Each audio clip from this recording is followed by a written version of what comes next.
guys, Irfan back again with another video.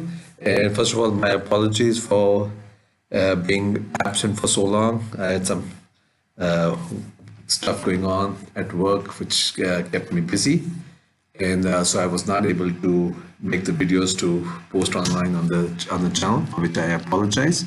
But I'm back now.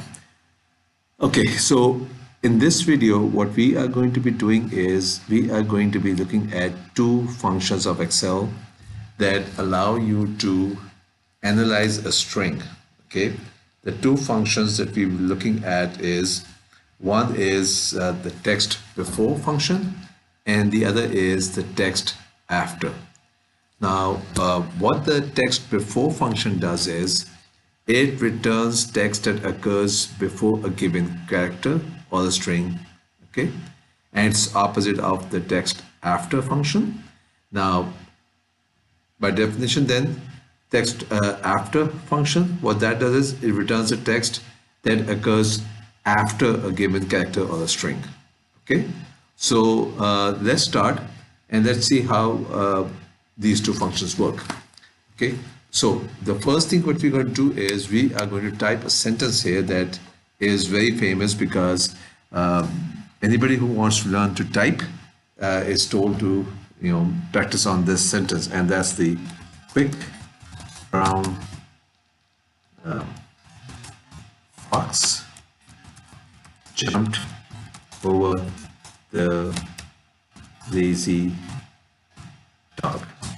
Okay, now what we want is we'll be looking at the text before. So what we want is to give us the text,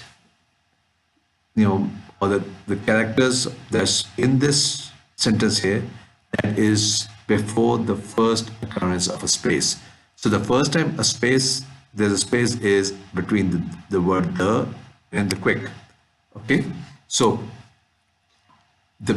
if we are going to be setting the parameter as the space, the first space, so whatever is before the first space would be the THE, the word the.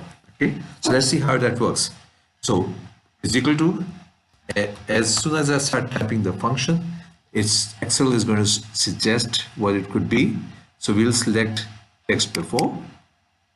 Okay, so it's now asking what text, what is the source text. Okay, so that is this guy here, comma, and what is the text that or character that we are will be basing our search on, and that is the space. Okay, and we close bracket and hit enter, and we should get the word THE, the letters THE and the word the.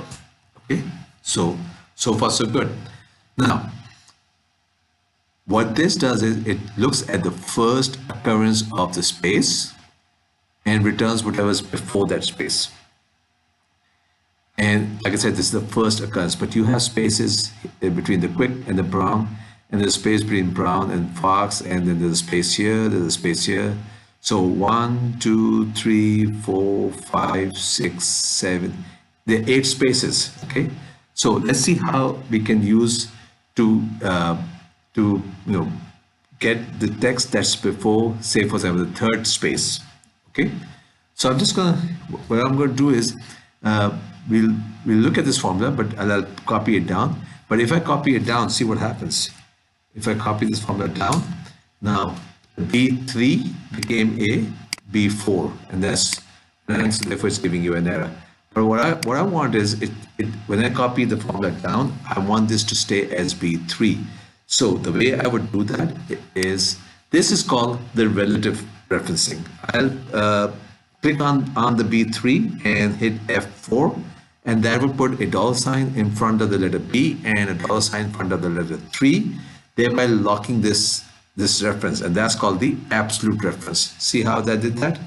I hit F4 and it put $ in front of B and 3 and hit enter, and now I can copy this formula down and it will stay the same. Okay, B3 is locked. Now by default, whenever you write this, it is the first occurrence. Okay, so if I put comma 1 here, it makes no difference. Now, the reason why you see the small triangle here is because Excel is saying that the formula in this cell is different from the other cells.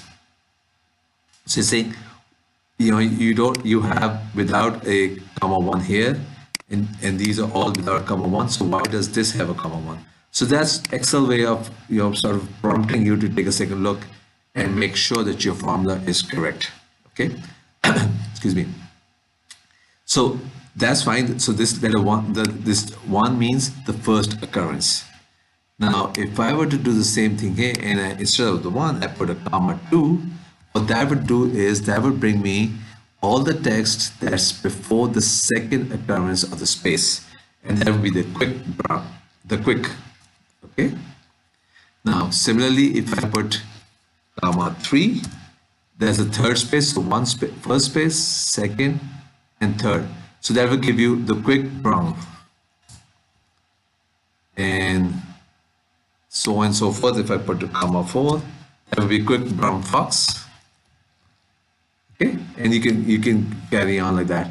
So this is how you can you can find whatever text is before a specified delimiter. In this case, the delimiter is a space. It could be a comma, it could be a semicolon, or a colon, or a special character.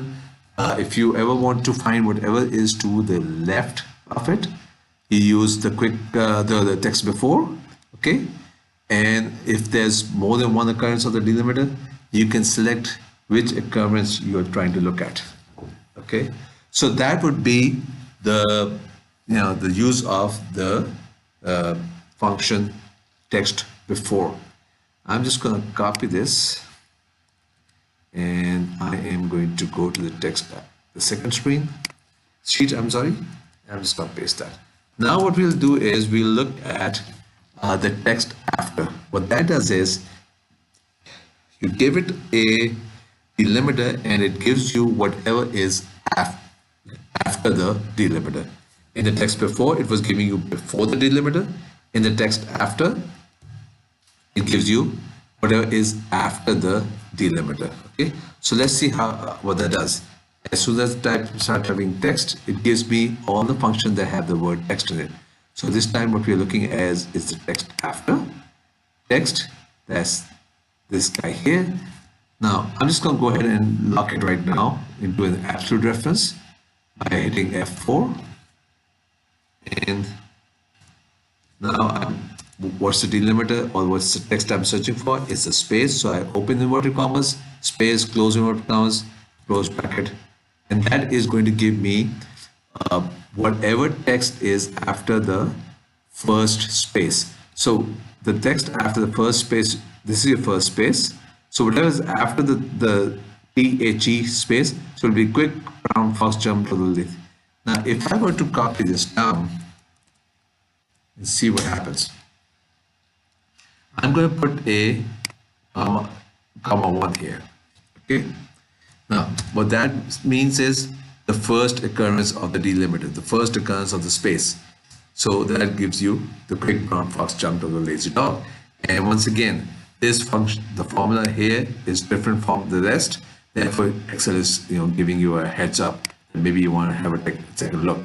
So now if I put a comma 2 here, what's going to happen is, so the text after, after the second space, so there's a space here and a space here. So we will get brown fox jumped over the lazy dog. Okay. Here if I put a 3, comma 3, that would be 1 space, 2 space, 3 space. So that will give you fox jumped over the lazy dog. Right. Similarly, this was 3. We'll put a 4 here, and that would give you 1, 2, 3, 4. Jumped over the lazy dog.